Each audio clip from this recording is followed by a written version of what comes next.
Hoy es un 22 de junio del 2021. Vamos a continuar con el ciclo de entrevistas Diálogos Cercanos, que se realiza con el apoyo de UNEQ TV y Claxo TV.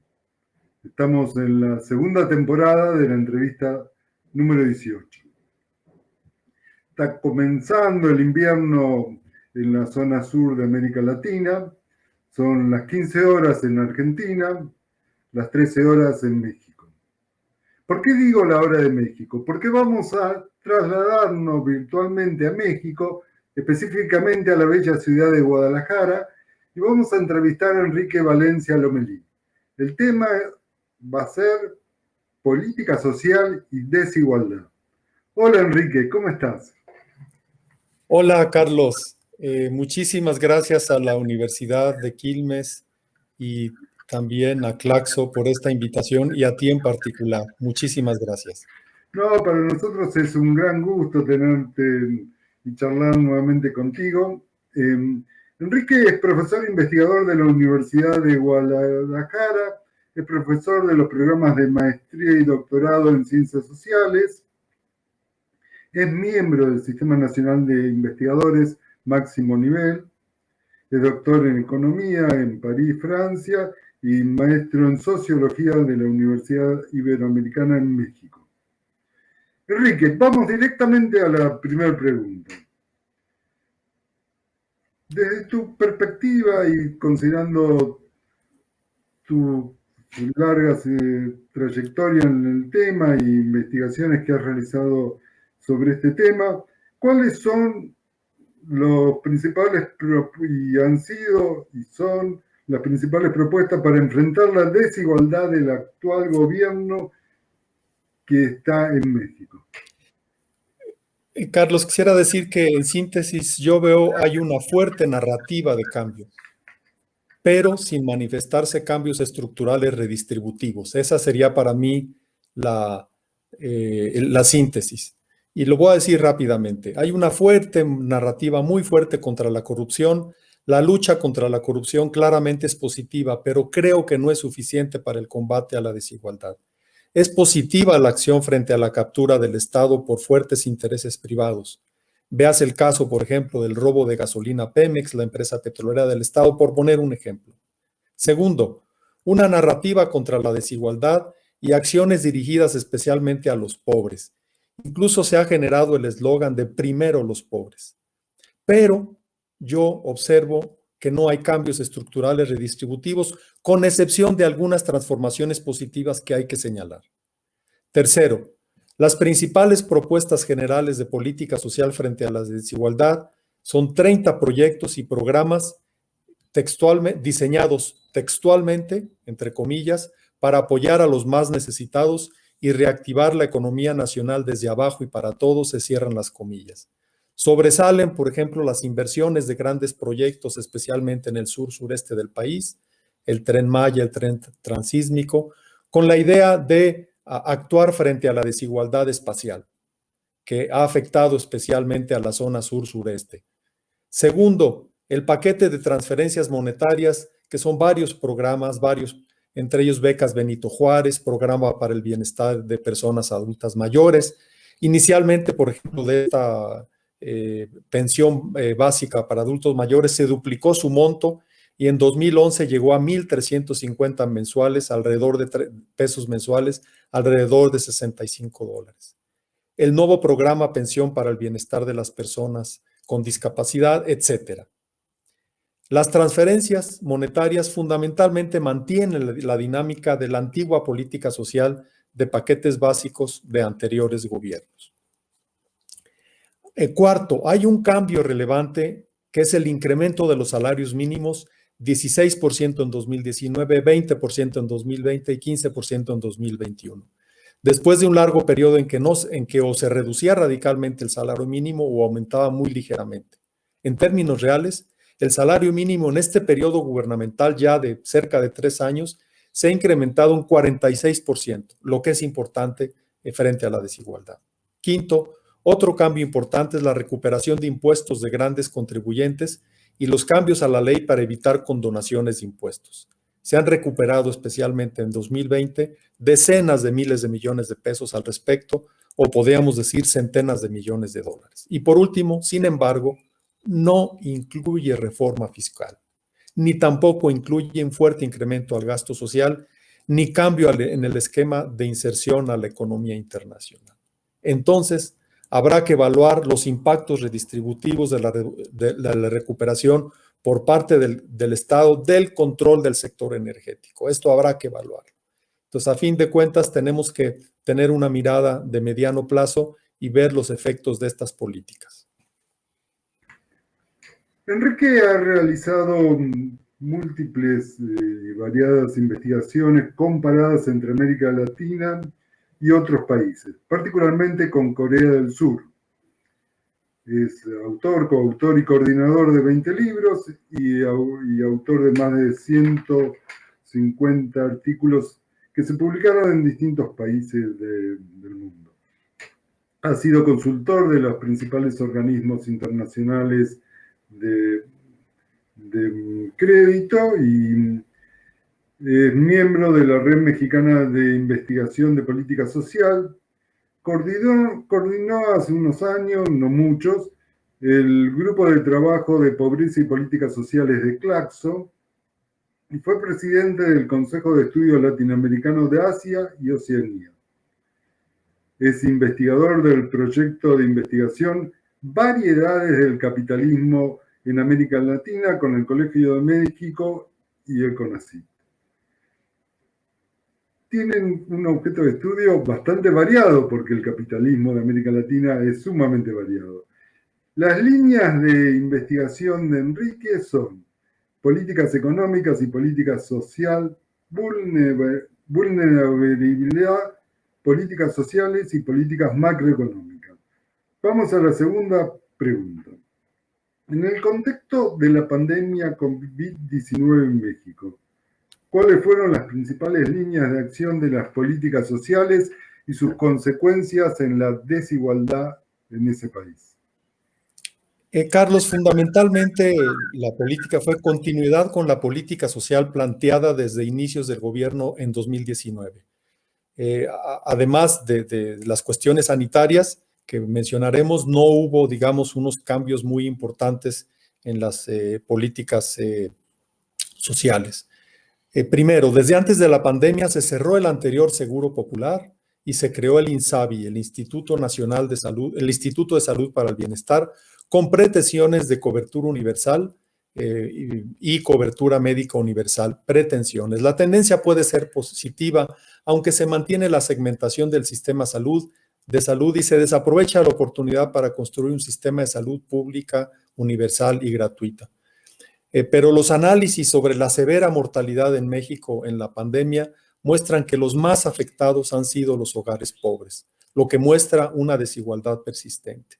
El gasto público en salud solo aumentó 5% en 2020 y el presupuesto de 2021 incluye un incremento cercano al 2%, lo cual es bastante poco en el contexto actual. Así, México sigue teniendo muy bajos gastos públicos en salud en relación al Producto Interno Bruto, apenas 2.5%, cuando debería acercarse a 6% para lograr la cobertura universal.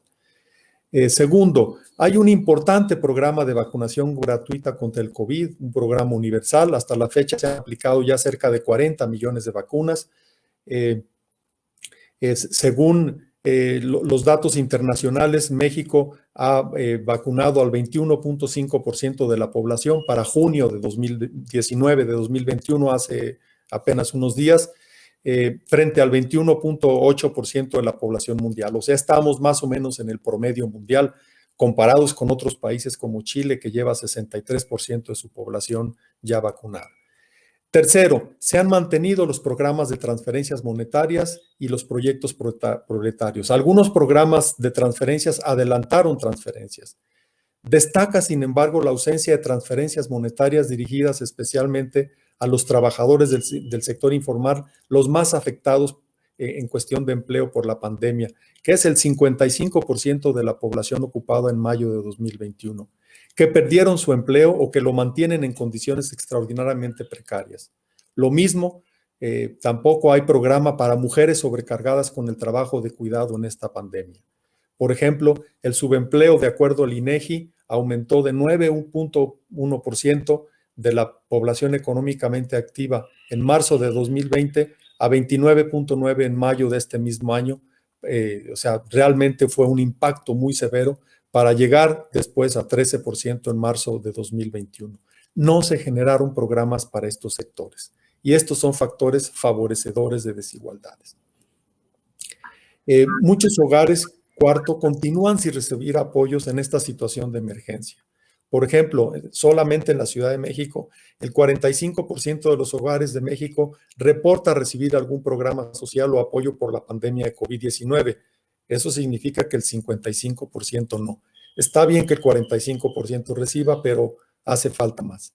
Y por otra parte, se dio incontinuidad a los incrementos salariales con el incremento del 15% en el salario mínimo en 2021. Enrique, ¿cómo ves en México el futuro escenario de la desigualdad socioeconómica? Difícil pregunta, ¿no? Pero bueno. Muy difícil, Carlos. Esto tenemos que verlo en el mediano plazo. El impacto de la pandemia ha creado una situación muy compleja, limitó la política económica y la misma política social. Responder a esta pregunta implica un enfoque multidimensional complejo, dado que las desigualdades son multidimensionales.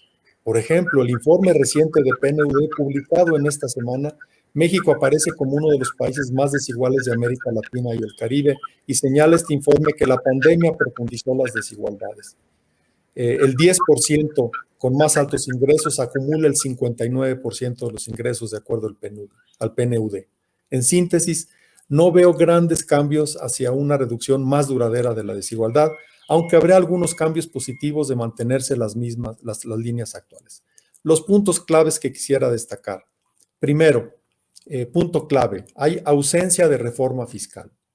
México recauda poco en términos comparativos y el gasto público y las transferencias de ingresos históricamente no han impactado en la reducción de la desigualdad de ingresos en México, a diferencia de Europa. Es probable que continúe esta situación. Los programas sociales, por ejemplo, apenas representaron en 2019 4,3% del PIB y en 2020 llegó a niveles cercanos, de acuerdo al sociólogo Máximo Jaramillo. Son cantidades cercanas e incluso menores a otros años recientes. De la misma manera, si no hay reforma fiscal en lo que se refiere a la propiedad, las herencias y el patrimonio en general, continuará la fuerte desigualdad de la riqueza. Segundo, por el lado de la desigualdad funcional del ingreso, será necesario observar el impacto de los incrementos salariales al salario, que han sido muy importantes, hay que destacarlo, muy importantes. Casi 50% de aumento en el poder de compra del salario en estos años. Las remuneraciones en México son muy bajas, apenas representan cerca del 26% del PIB. La continuidad de esta política de incrementos salariales puede tener efectos positivos en la reducción de esta desigualdad y en el incremento de la participación salarial, hay que decirlo. Tercero, la política de austeridad republicana que implica severos límites a proyectos prioritarios por ejemplo, como el no incremento de inversión en ciencia y tecnología. Junto con la ratificación del Tratado de Libre Comercio con Estados Unidos y la integración a la economía de Estados Unidos, continuará el modelo económico de inserción económica internacional que ha sido esencialmente polarizante. A pesar del discurso sobre el muy alto gasto social, seguirá bajo en términos comparativos, con la excepción, que hay que decirlo, de la pensión de adultos mayores, que seguirá incrementándose. Esta es muy buena noticia. Se duplicó en 2019 y se aumentará entre 2021 y 2024 hasta llegar aproximadamente a 3,000 pesos mensuales, poco menos de $150 de la actualidad. El gobierno anterior terminó con 580 pesos mensuales, es decir, la pensión básica se habrá multiplicado así por 5. Eso es muy importante. Cuarto, habrá que evaluar el impacto de los grandes proyectos en el sur-sureste y de los programas como Sembrando Vida en estas regiones del sur. Puede generar una reducción de las desigualdades regionales que habrá que evaluar, con la contraparte de las resistencias de los movimientos sociales que denuncian limitaciones importantes en las consultas a las comunidades indígenas en estas regiones. Quinto, habrá que evaluar también el impacto a las reformas laborales que pretenden facilitar los procesos de contratación colectiva y de organización sindical. Si tienen éxito en esta línea, podría impulsar el fortalecimiento de los actores colectivos en el trabajo, lo que puede ser un motor de lucha contra la desigualdad. Quinto, en cuanto a desigualdad de género, si nos enfocamos al cuidado, destaca la ausencia de políticas dirigidas a crear un sistema nacional de cuidados. El programa de transferencias a padres de familia, programa de apoyo para el bienestar de las niñas y niños, hijos de madres trabajadoras, es muy pequeño y no va en la línea, por ejemplo, de reforzar las guarderías públicas. Digo muy rápidamente, la pandemia ha revelado con más crudeza la desigualdad en la vivienda, como lo han mostrado las investigaciones de Alicia Sicardi de nuestro grupo de pobreza y políticas sociales de Claxo. Como ella lo dice junto con otras investigadoras, sin embargo, las condiciones de vida son precarias, puesto que habitan en viviendas pequeñas, donde deben soportar condiciones de hacinamiento, dada la composición de las familias en relación con el tamaño de las viviendas y el número de cuartos. Cierro la cita a Alicia Sicardi. Digo, así para terminar, el impacto de la pandemia en desigualdad ha sido muy complejo y tenemos que ver en el mediano y largo plazo los resultados. Yo no veo grandes transformaciones redistributivas hasta la fecha, pero sí veo por lo menos algunos cambios positivos a destacar. Muchísimas gracias, Enrique. Como siempre, aprendimos escuchándote. Y una sola reflexión te quería pedir. ¿Cómo ves para cuándo nos podremos encontrar presencialmente con nuestros amigos y amigas comunes tratando estos temas que tanto nos apasiona, allá en México o acá en Argentina? ¿Cómo ves? ¿Cercano, lejano? ¿Cómo? Me haces una pregunta muy difícil porque no sabemos realmente los impactos de la pandemia todavía y el comportamiento del virus. Acá en México estamos en una situación tendencialmente después de varios meses a la baja, aunque en los últimos semanas con un ligero incremento. No sabemos. Entonces yo creo que tenemos que ser prudentes todavía y esperar a que esto se consolide definitivamente hacia la baja. Seamos prudentes y sigámonos cuidando. Un gran abrazo, Enrique, y muchas gracias por haber aceptado que te realicemos esta entrevista y ojalá nos veamos pronto. Vuelvo a agradecer a UNEQ TV y a Claxo TV por el apoyo tecnológico y la difusión de estas entrevistas. Muchas gracias, Enrique. Un abrazo. Yo también te agradezco a ti, a la Universidad de Quilmes y a Claxo. Muchísimas gracias por la oportunidad. Gracias.